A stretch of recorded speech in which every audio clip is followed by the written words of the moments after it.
আমার হাজবেন্ডের ক্যান্সার ধরা পড়েছে। আমরা সবাই খুবই আপসেট। ছেলের বাসায় এসেছি, ছেলের সাথে পরামর্শ করব ওর বাবার চিকিৎসার বিষয়ে। আমাদের একমাত্র ছেলে আরিফ ফ্ল্যাট কিনেছে 2 বছর আগে। এখন আর আমাদের সাথে থাকে না।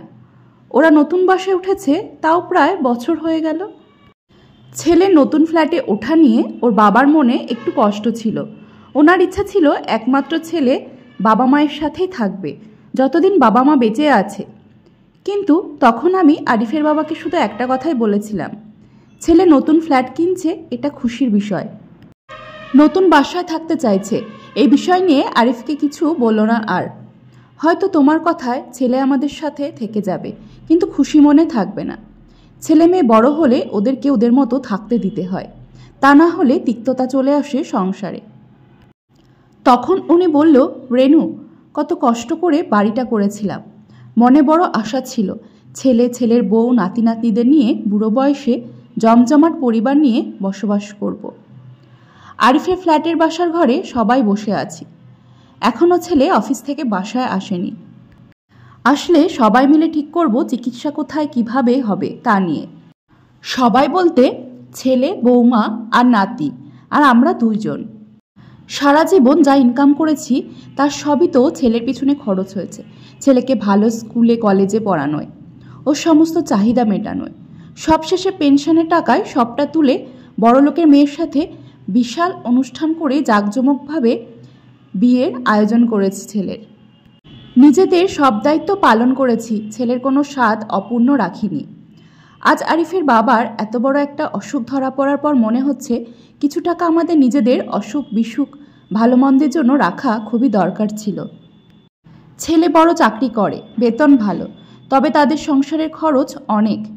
ছেলে ফ্ল্যাটের কিস্তি পরিশোধ হয়নি এখনও, সেখানেও একটা বড় অ্যামাউন্ট চলে যায়।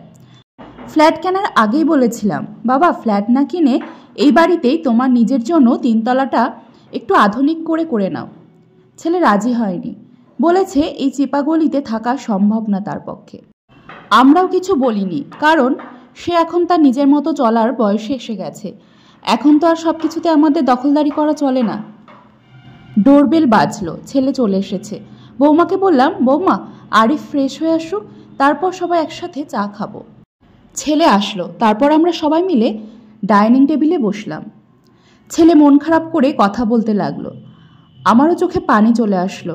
এই কথা সেই কথার পর আসলো চিকিৎসার বিষয়।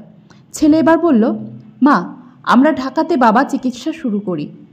আমি আমার বন্ধুর সাথে কথা বলেছি, সে বলেছে এখন ক্যান্সার হাসপাতালে ভালো চিকিৎসা হয়। প্রাইভেট ক্লিনিক বা হাসপাতালে শুধু শুধু ফালতু খরচ হয়, চিকিৎসা তো সে একই। ছেলের কথা শুনে বললাম, তা তো ঠিকই কথা, কিন্তু কিছুদিন আগে তুই তো বাবা তোর ছেলের টনসিল অপারেশন করালি স্কয়ারে, বললি দেশে তোর একমাত্র স্কয়ার হাসপাতালের ওপরই একটু ভরসা আছে।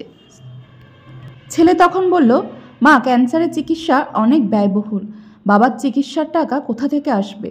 আমার একার পক্ষে তো সম্ভব না এত টাকা খরচা করা। ছেলের বউটা বারবার টেবিল থেকে উঠে যাচ্ছে। ওর মনে হয় এসব কথা ভালো লাগছে না, এই আলোচনায় ও থাকতে চায় না। আমি হঠাৎ করে বললাম, আরিফ তোমার কাছে কি আমার চিকিৎসার টাকা চেয়েছি? ছেলে হতবাক হয়ে আমার দিকে তাকিয়ে রইল। আমি তখন বললাম, শোনো বাবা, আমি যেদিন তোর বাবার ক্যান্সার ধরা পড়েছে সেদিন সারা রাত ঘুমাতে পারিনি, অনেক কেঁদেছি সারা রাত। তারপর সকালবেলা তোমার বাবার সাথে কথা বলে জীবনের শেষ বেলার একটা সিদ্ধান্ত নিতে পেরেছি। সেই সিদ্ধান্ত তোমাকে আর বৌমাকে জানাতে এসেছি। এবার বৌমাকে ডাকলাম এবং বললাম, বসো মা, চা পরে দিলেও চলবে। আমি আজ আমাদের জীবনের একটা গুরুত্বপূর্ণ সিদ্ধান্ত তোমাদের সাথে শেয়ার করবার জন্য এসেছি।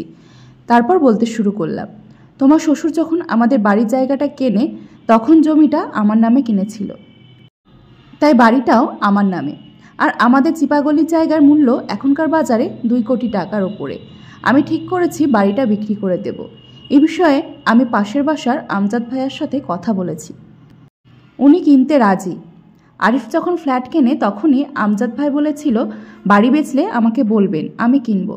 ছেলে অবাক হয়ে আমার কথা শুনে আরিফ এবার বলে উঠল, মা এসব কি বলো তুমি? বাড়ি বিক্রি করে দেবে? বাবার এত কষ্টের বাড়ি। আর দাম তো অনেক কম বলছে আমজাদ চাচা। এই জায়গার দাম 3 কোটির বেশি হবে। ছেলে মনে হয় আমার সিদ্ধান্তে হতাশ হয়েছে। আমি বললাম, শোনো, মানুষের চাইতে বাড়ি বড় না।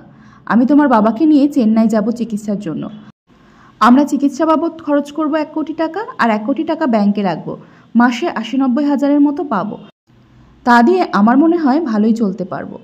তোমাকে সব জানালাম এই কারণেই যে তুমি যেন চিন্তামুক্ত থাকতে পারো। এতক্ষণ পর আমার বৌমা কথা বলল।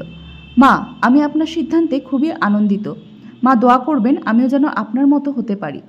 আমাকেও যেন কখনো কারোর করুণার পাত্র না হতে হয়।